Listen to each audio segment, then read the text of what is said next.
Good day, Steph. So I was going to start your reading, right? I put on my little transcendence frequency in the background. That's the 999 hertz, which is like the crown frequency, because I wanted to like clear my stuff out. Usually when this happens, I don't like feel anything. Like it's like water running through my stuff to clear out all my personal stuff or anything that's already in my energy, right? So I was ready to just dive into your chart, but then I suddenly felt like dear Mrs. Future part of a power couple energy, which doesn't usually happen. So that's why I ended up on this screen as opposed to my little screen that goes on the side usually, because I got that I needed to pull for you. Okay. Because there's something that you're meant to be doing with a partner or that your chart is based on.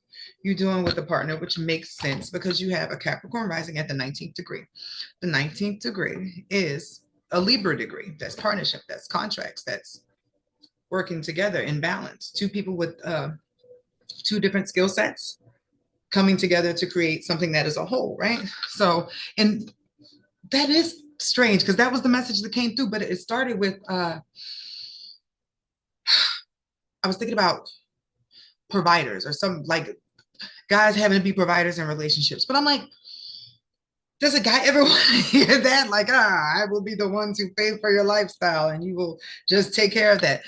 I would imagine that they would want to be with somebody who has their own money too. Like, oh my goodness, I can buy you stuff and you can buy me stuff. I know that's my inspiration, but like that feeling. And I was like, oh, well, that's a power couple. And that's how I got the message I got for you. When two people are both on their shit or both in their glow, as opposed to one person being the star and the other person like sort of making sure that person glows because they're like the main person holding stuff down, which is what the dynamic is in relationships currently.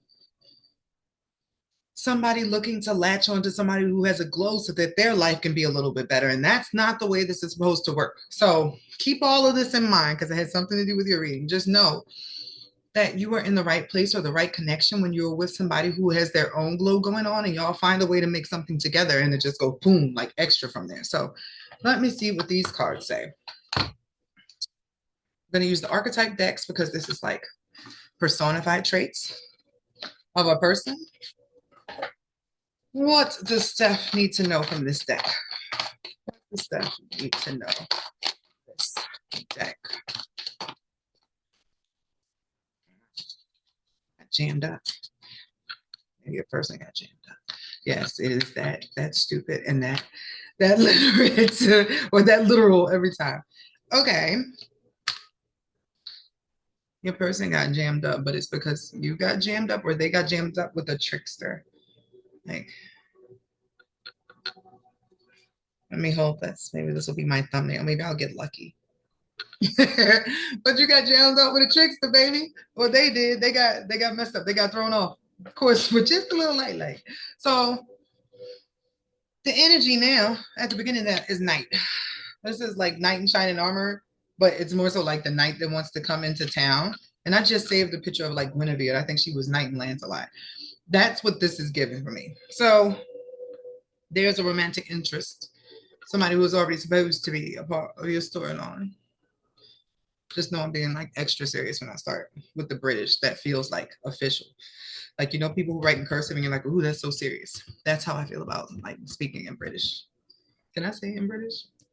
Whatever.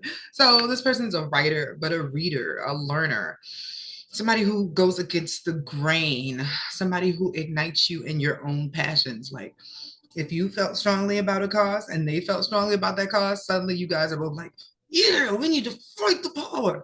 Like that's the way this is brought up. Like that was the rebel card that came up as like the last trait, but they're not a rebel without a cause. Like it comes from their thoughts and what they see in the world and just their quiet, introspective musings. I'm hearing like the stuff they keep to themselves. There's going to be something about you that allows this person to go from keeping all of that stuff inside to finally saying something. And then that's like the combination of your two energies make you both a completely different version of yourselves than you were before. So that's handy. So what is the thing that heals? Oh, yeah, I'm using the repair, evolution, growth. for this one. So, what is the thing that they both healed in order to be together, to be moving into this energy? What is the pattern that was healed? Because usually in cases like this, I see that as a similar lesson you guys both had to learn so that you don't fuck up this relationship. That other people's stuff is not yours to carry. Other people's estimations of you are not the truth all the time. They are things that benefit them or their thoughts or their lives. Trickster. That's still a trickster. Somebody making you think, say for instance, you're really smart and you make somebody feel stupid, so they call you stupid all the time. It's not because you're actually stupid. They just didn't want you to realize that you made them feel stupid. So they just like project to keep you smaller. But this is possibly something that you both were carrying from childhood. And I'm saying that because we got the little Oliver Twist looking kids here. Was Oliver Twist British? Did you end up with a British person? Where are you at? You might end up with a foreigner girl. So, anyways, being courageous enough to release something that was no longer good. You have to let go of something that looks good to get something great. Taking the leap into the unknown can be scary, but you are being called to have faith in yourself and the universe. If you want to experience the next level of success, you cannot stay comfortable. Enjoy the journey. Afraid of change, afraid of new things, but now being pushed into it's like you're finally getting to see, or you both are in a place where you're finally getting to see all the times that you were taking on energy or storylines or other people's ideas of what your life needed to be that weren't necessarily yours, right? And you're like tired of that storyline. You're energetically taking a leap, new storyline, new characters, new everything, because you have been so stuck in this energy of security that came along from the predictable, right? But now you want to reclaim the power or the energy back from everything you sacrificed. So your strength is needed to pull back your power and gain perspective on the situation. You have gone through an emotional sacrifice for too long. It's time to claim balance and nurture yourself by standing in your power. So you may have been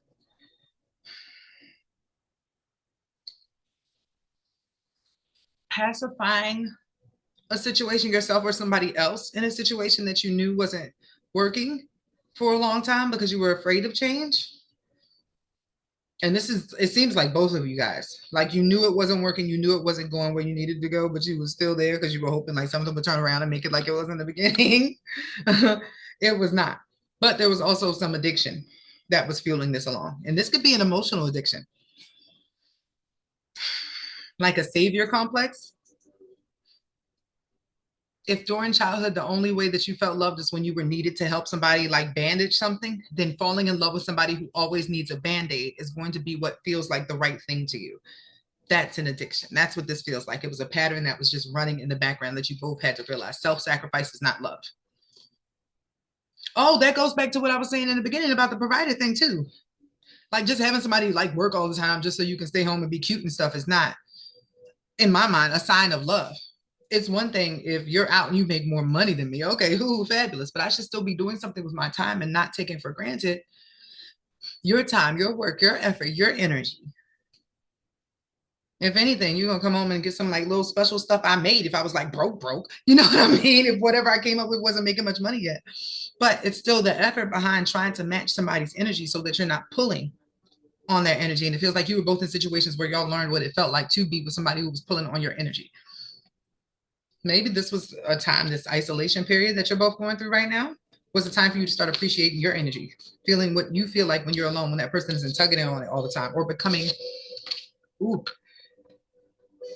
whew, excuse me, painfully aware of how somebody was pulling on your energy, or how somebody was just saying what you wanted to hear all the time to keep you in a loop, to keep you baited, because they didn't think you'd ever realize the loop where they were feeding off of your addiction to empathy or kindness or giving people a chance because you always wanted people to give you a chance. Like your gentle hearts were being used against you. So from that, you both had to learn better boundaries, especially in communication. No means no. And that is even down to when you're trying to break up with somebody. Like it's over means it's over. Like it feels like the energy of both of you having people that you were trying to shut the door on, but they will always pop back in. Like it's really over this time. Like, yes, get out my face. So creating boundaries requires self-love and discipline. It's not about you shutting people out or being unkind. It is about you telling them you care enough about yourself to create boundaries that are for your highest good. Clear communication is needed to keep your boundaries intact. This was about you learning how to cut something off for your own good, to know that it was not out of malice, because that's the only way that it was actually going to get cut off. When you got tired of that loop or that pattern or that addiction is the word, right? That feeling that came along with being the hero, like that, this, but it's like this person or this energy wanted to stay in the honeymoon phase of love, which usually happens during I don't want to say love bombing, but when you're trying to get to know somebody, that sort of thing going on there. So the characteristics that you are looking for or will recognize in this person, it feels like their mind, their thoughts. And it's more like on state of the world, like what's going on currently. Like you'll love this person's like the way their mind works, but like, wow, there's some character here. That's what it feels like. You ever meet people and it's like, oh, they cool, but they ain't really nothing going on. Like it's just, no, this person has thoughts like that are like, wow, that's some shit to think about. As opposed to everybody else, it's just a bunch of small talk. You will be swept up in how fast the current of heavy thought takes you guys both away. Like I'm imagining a river, but it's like a river of words, so much so that y'all don't even realize how much time passes by as y'all are just talking effortlessly. And then the next thing you know, it's like, well, shit, that was 4 hours. Never had that happen before. So what is the business? Well, what is the power couple aspect that will be between these two? Because that'll probably help also. Just for you to keep in mind before we get into this chart.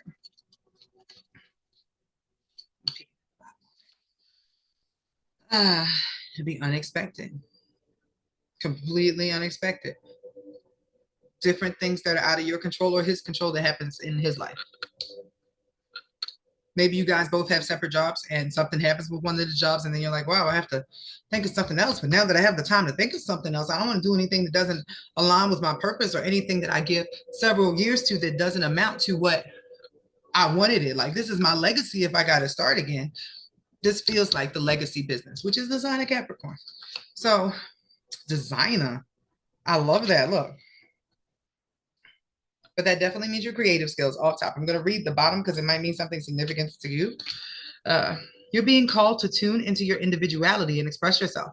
A career in fashion, art, or any artistic endeavor could be just for you. Get creative with your finances. Perhaps it is time to discover a new talent. So something that you guys both decide y'all want together, and guess why? Because when you both come together, when whatever shoe falls in regards to your job or y'all's talking about something, it feels like two people sitting on a rooftop, right? Discussing their dreams and what they actually want to do versus what they're doing, just like far out, just allowing each other to dream out loud, right? That sparks something. And it says on here, you're reactivating your soul purpose and receiving gifts. Awaken your soul memory and tap into your ancestral memory and inner wisdom, focusing too much on the material world instead of the spiritual world. So, and it is a Jupiter day. I was feeling like what y'all were going to be talking about was far out, but then one of you says, well, why can't we do that? I sort of have this skill, so we can do that. And then you can do this. But the student part, it reminds me of the detective card that I said earlier. I believe I showed it to you, but I showed, or I mentioned that they were both about words. One was writing, one was reading. You guys are going to learn a new skill together or learn how to put something together that allows you to do whatever it is in your purpose that is having to do with art, design, and applying a scientific approach to your business. Whatever your art is, you're going to be able to use metaphysics or whatever it is that you have learned or he has learned to propel you forward down the timeline. So what looks like a crash, like somebody's job going away and them having no choice but to do something new, is the opportunity that you both will get to create something that y'all ain't even know was going to end up being as amazing as it is. So let's go to the chart. Ooh, I was talking a lot. I felt like running. Because when I'm channeling, I'm just going and I don't even like think about taking breaths and stuff. So it was like, hold on. So this is you, and you're born in Colombia. I don't know where you are now. But look out for somebody British. Maybe they got British parents, British descent. I don't know. Maybe they're just proper. That really stuck with me, especially the Oliver Twist kids. So, anyways, welcome to your chart reading. This is you on paper, or if you were a character in Mortal Kombat, this would be like your character breakdown of everything you're doing, everything that you're capable of, all the challenges, just all the dynamics that are Steph in this life based upon what happened in other lives for you. I feel very deeply at first glance that you used to be a dude, and in this life you're having to learn how to deal with femininity because you weren't exactly a nice dude.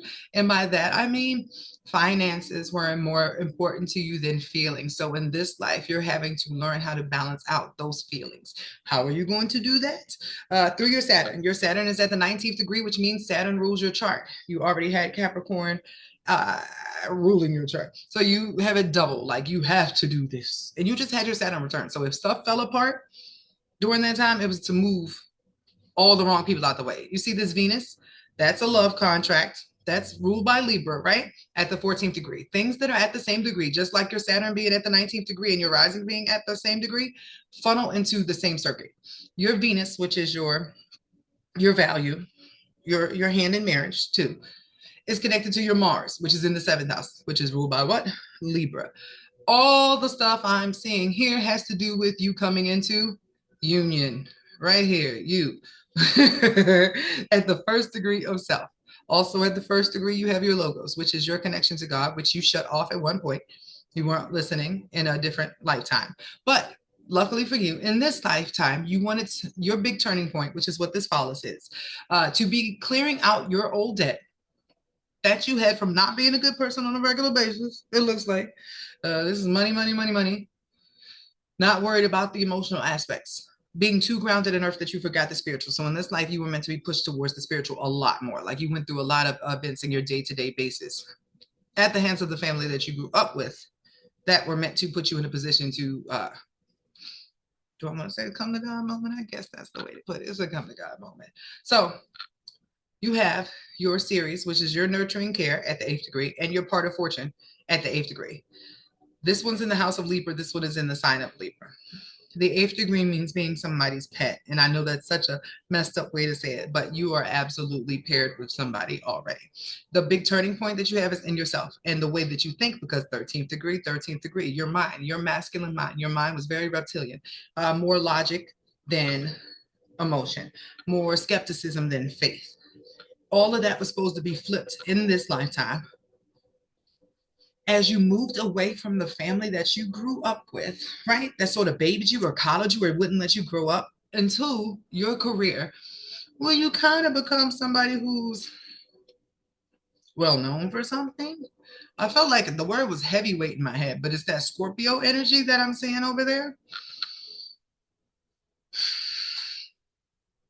When you have Scorpio in 10th and you have Libra in your 10th house, the 10th house is your career, your legacy, right? Libra is being known for partnership, which we've established through the cards, through this chart in many different ways. But when you have Scorpio here, this is sex, death, taxes, inheritances, being able to flip other people's money, psychology, seedy associations, knowing people who are powerful. But that's the main thing I'm getting here, moving into a powerful position in your career based upon the way that you use whatever gift, whatever spidey senses you two get when y'all come together are going to give you something that's going to make you very abundant. Why do I say that? It's because Neptune is now active because the North Node is in Pisces. Everything is moving towards your contract coming together, right? But your Neptune is active during this time. You had a cloud over self. You had a cloak over self before now. That cloak was not allowing you to see your abundance, which is at like the final degree, the 29th degree. That's a test. And then it's like a major reward too. That's a Leo degree. That's a well-known degree. Whatever you come up with in your business is going to be something that makes you a lot of money, a big change, like a reset.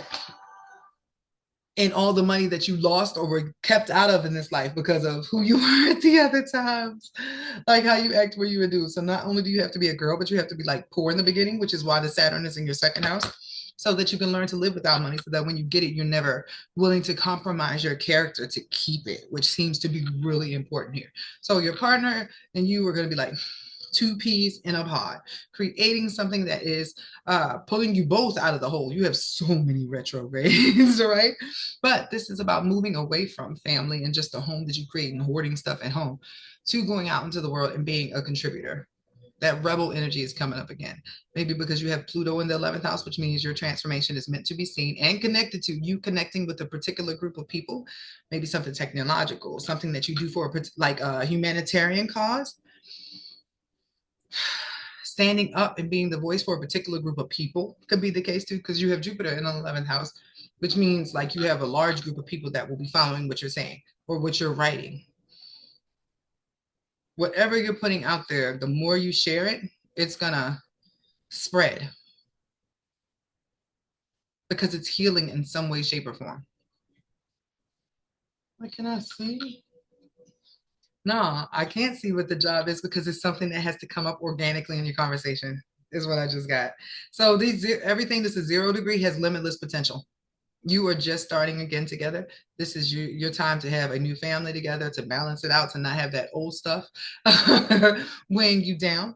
You know that you are not just meant to be a side counterpart in a relationship, and that it's not okay to make anybody feel like they need to be the counterpart in the relationship because you make the money. Now that you are on the flipped end, you have dealt with both sides of the coin. And this is an absolute reset for whoever this person is that you're meant to be in this relationship, because you have done this before with your pants on the other legs.